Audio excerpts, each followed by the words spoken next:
February 2021, Texas, a brand new house in Austin, built to code, R38 attic insulation, R13 walls, double pane windows, Energy Star certified.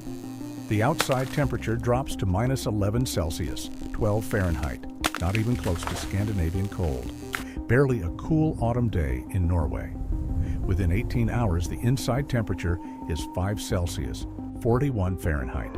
Pipes burst. The family huddles under blankets. They can see their breath in their own living room. 300 miles north in Minnesota, a different scene. A log cabin built in 1847. No insulation rating, no energy certification. Walls made of stacked pine logs, 12 inches thick. Outside temperature, -30 Celsius, -22 Fahrenheit. Inside temperature, 14 Celsius, 58 degrees Fahrenheit. On without any heating source running. The family living there barely notices the cold snap. This isn't an anomaly.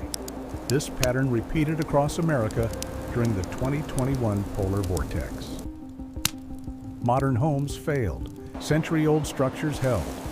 Building scientists have a name for what happened. They call it the thermal mass paradox, meaning heavy, dense materials store heat like a battery, while lightweight modern insulation lets heat vanish the moment the power goes out.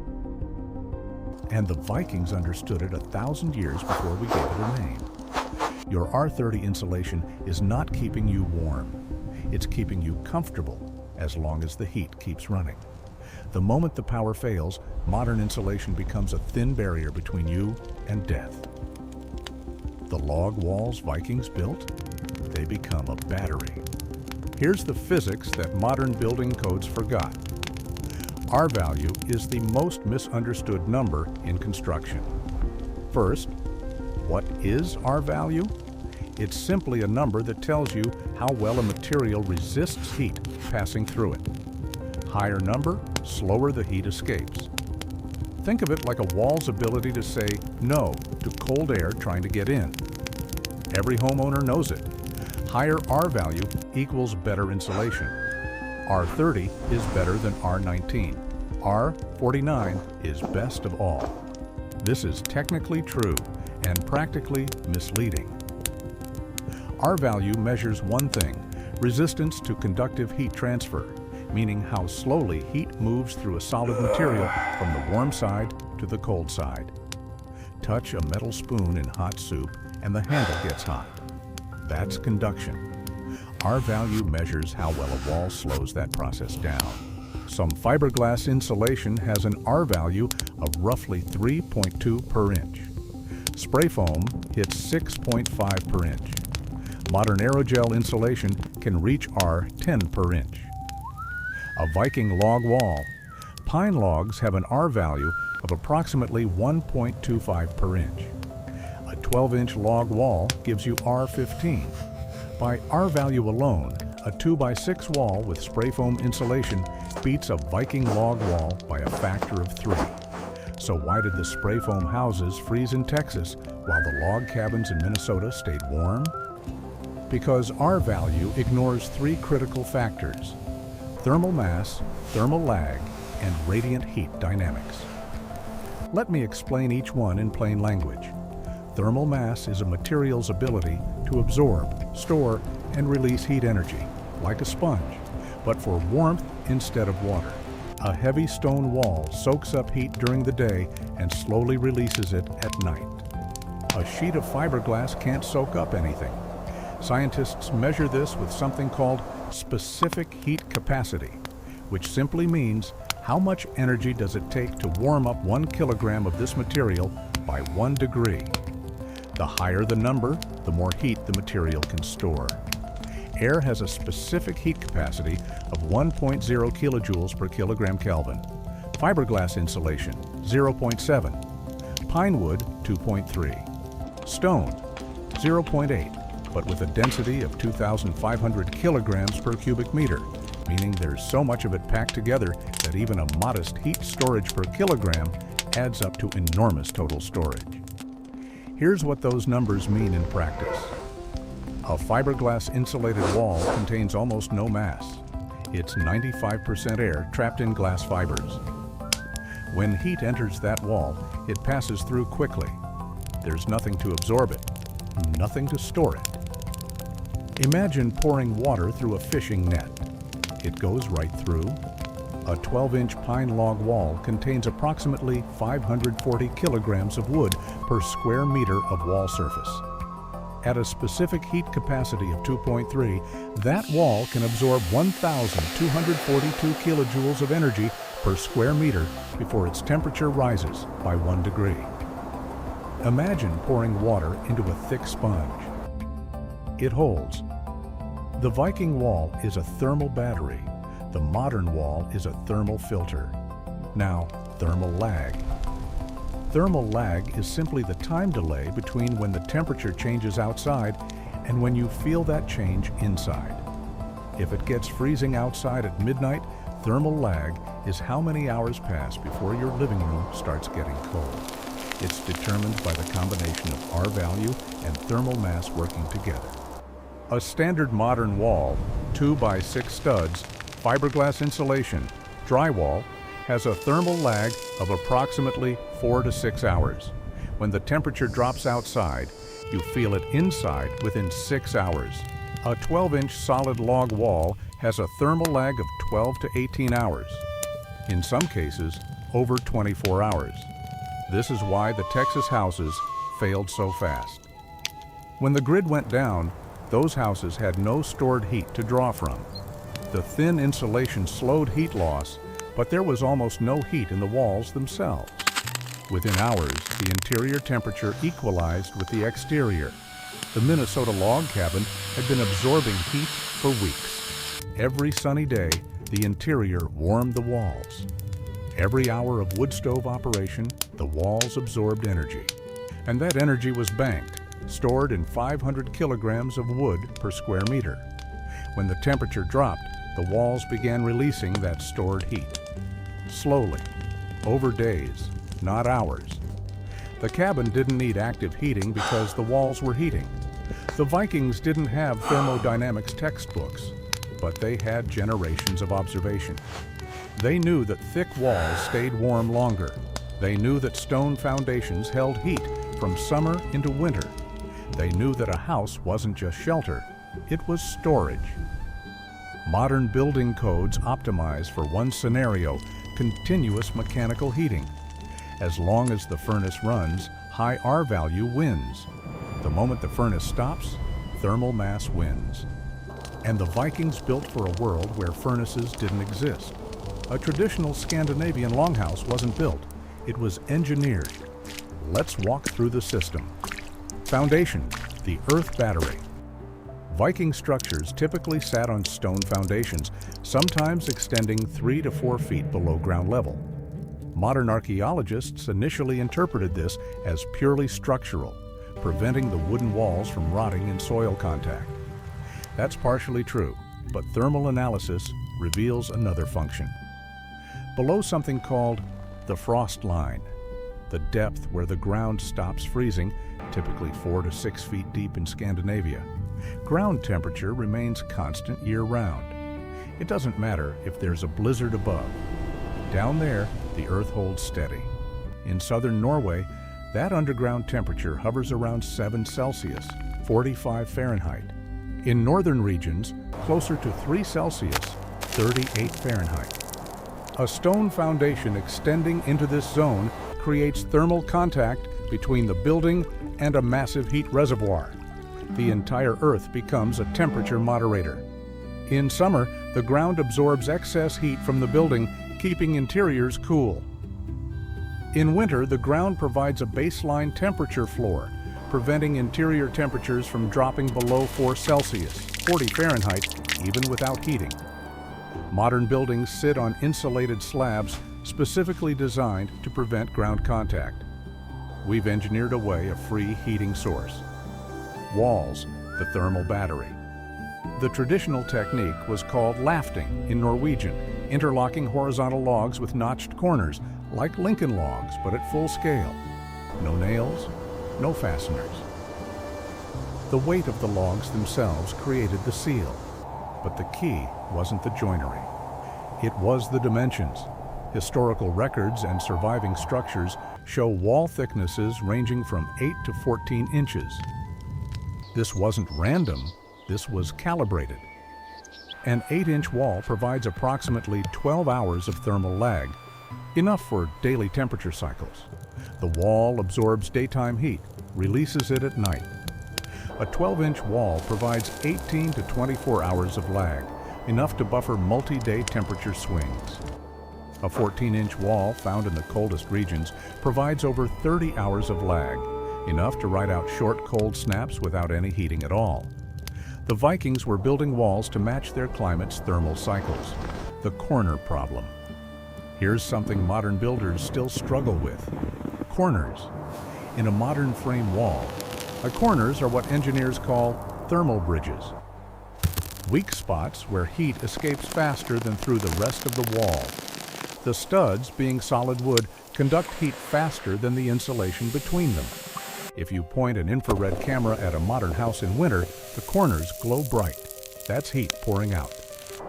The Viking solution was elegant. In lafted construction, the logs extend past the corner joint, creating an overlapping interlock. This extension, typically 12 to 18 inches, meant the corner had the same mass as the wall itself. No thermal bridge, no weak point. Log cabin corners are actually more insulated than the walls between them. Roof, the breathing membrane. Traditional Scandinavian roofs used birch bark as a waterproofing layer, covered with sod, living turf several inches thick, in essentially a garden growing on your roof. The R value of sod is modest, roughly 0.5 per inch. A 6-inch sod roof gives you R3. By modern standards, pathetic. But sod provides something modern insulation can't: dynamic moisture management, meaning it handles water vapor intelligently instead of trapping it. Here's the problem it solves. Warm air rises. In winter, the warmest air in a building collects at the ceiling. That warm air holds moisture from breathing, cooking, and human activity. A vapor-impermeable modern roof, one that blocks all moisture from passing through, traps that moisture inside. It condenses on cold surfaces. You get mold, rot, and ice dams, which are ridges of ice that form at the edge of your roof and cause water to back up under the shingles. A sod roof breathes. The living plants and organic soil allow water vapor to pass through slowly while blocking liquid water, rain, and snow. Moisture escapes gradually through the roof rather than condensing inside. Vikings didn't have mold problems in their buildings. They had wildflowers growing on their roofs. The heat source? Centralized thermal mass. At the center of larger Viking structures sat the hearth, not a fireplace built into the wall, but an open fire pit in the middle of the room, often surrounded by a ring of heavy stones. Modern fireplaces are wildly inefficient. 80% of the heat goes straight up the chimney. A fireplace is more of a ventilation system than a heating system. The Viking hearth operated differently. With no chimney, just a hole in the roof, combustion gases rose slowly through the entire interior space before exiting. Radiant heat, the kind you feel on your face when you stand near a campfire, warmed bodies directly. Convective heat, warm air rising and circulating, warmed the room. And the stone surround absorbed energy continuously, releasing it for hours after the fire died.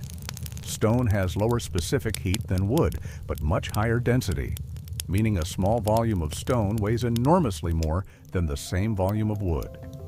A ring of stones weighing 500 kilograms, heated to 93 Celsius, 200 Fahrenheit, contains enough thermal energy to keep a space above freezing for 12 to 16 hours without additional fuel. The Vikings didn't heat their air. They heated their thermal mass. Shade, the mass heated the air. This is the fundamental inversion that modern building science forgot. If you're realizing that your house might be fighting physics instead of working with it, you're understanding why this matters. Subscribe, because we're about to cover what happens when these systems fail, and why even Viking engineering couldn't solve every problem. The honest limitations are as important as the successes. Let's test this theory with real data. In 2019, researchers at the Norwegian University of Science and Technology ran a controlled comparison. They built two identical small structures, one using modern passive house standards, which means ultra-high insulation with near-zero air leakage, and one using traditional lafted log construction. And both were subjected to identical conditions. Exterior temperature held at -20 Celsius, -4 Fahrenheit, no active heating, continuous monitoring of interior temperatures. The passive house with R40 walls and R60 ceiling started at 20 Celsius, 68 Fahrenheit interior. After 48 hours without heating, interior temperature was 7 Celsius, 44 Fahrenheit. Comfortable, survivable. The log structure with effective R15 walls started at 20 Celsius, 68 Fahrenheit. After 48 hours, interior temperature was 11 Celsius, 51 Fahrenheit, warmer than the high-tech alternative. How? The passive house had better insulation, but almost no thermal mass. Once the stored heat in the air escaped, and air holds almost no heat, the interior cooled rapidly to equilibrium, which simply means the inside temperature drifted toward matching the outside temperature, slowed only by the insulation. The log structure had lower insulation value, but 3,000 kilograms of wood in its walls. That wood had been absorbing heat for weeks before the test. The thermal mass released that stored energy slowly, maintaining higher temperatures longer. At 72 hours, the lines crossed. The passive house stabilized at 3 Celsius, 38 Fahrenheit. The log house dropped to 7 Celsius, 45 Fahrenheit. Both survivable. At 96 hours, the passive house remained at 3 Celsius, 38 Fahrenheit. The log house dropped to 6 Celsius, 42 Fahrenheit. The thermal mass advantage faded as the stored energy depleted. In a prolonged emergency, the passive house's superior insulation eventually wins. The honest conclusion: both systems have strengths. Modern insulation excels in steady-state efficiency, meaning normal daily operation when the heater is running. Traditional mass excels in emergency resilience, meaning the hours and days after the power fails. The Vikings optimized for emergencies. We optimize for monthly energy bills. Sweden maintains approximately 2,000 traditional log structures as historical heritage sites. These buildings, some dating to the 16th century, remain occupied or operational. Energy monitoring of these structures shows a consistent pattern. In mild winters, temperatures staying above -9 Celsius, 15 Fahrenheit, the log structures require 40% more heating fuel than equivalent modern structures. On the lower R value means higher steady-state losses. Heat leaks out faster through the walls day after day. In severe cold snaps, temperatures below -26 Celsius, -15 Fahrenheit, the log structures require only 60% as much fuel. The thermal mass smooths temperature extremes, reducing peak heating demand. The walls release stored heat exactly when it's needed most. The Vikings built for worst-case scenarios. Modern codes optimize for average conditions. But here's what Viking building couldn't solve: sustained extreme cold without fuel. In the winter of 1783 to 1784, following the Laki volcanic eruption in Iceland, temperatures across Scandinavia plummeted for months. The prolonged cold depleted thermal mass. Even the thickest walls exhausted their stored heat. On historical records document widespread suffering. The thermal mass system bought time, days instead of hours, but it couldn't create energy from nothing. Every survival system has limits. The honest assessment: Viking thermal mass extends survival time by a factor of 3 to 5 compared to modern insulated structures. It doesn't make survival infinite. If you're building for true resilience, you need both. thermal mass for short-term emergencies, high R value for prolonged efficiency, active heating for sustained cold. The Vikings had no choice but thermal mass. We have all the options, and usually choose the worst combination of them. Here's the uncomfortable truth that building scientists don't like to advertise. Modern building codes aren't designed for survival, they're designed for efficiency. The metrics that determine code compliance, R value, air changes per hour, energy consumption per square foot, all assume continuous mechanical systems. Heating always runs. Cooling always runs. Ventilation always runs. A code-compliant home in Minnesota might have R60 attic insulation, R21 walls, triple-pane windows, Energy Star certified, LEED certified, Green Building Award winner. Put that house in a 3-day power outage at minus 29 Celsius, negative 20 Fahrenheit, and it becomes uninhabitable in 48 hours. A log cabin from 1850 with no certifications, built by farmers with hand tools, remains survivable for a week. We've optimized for the wrong variable. The Texas freeze of 2021 wasn't a natural disaster. It was a systems failure. The grid collapsed. The buildings, designed to depend on the grid, she collapsed with it. 4.5 million homes lost power. Over 700 people died. Many died of hypothermia inside their own houses. Houses that met every modern code requirement. Houses that passed every inspection. Houses that would have been perfectly comfortable if the furnace had kept running. The Vikings built for a world where nothing kept running. No backup systems, no grid, no emergency services.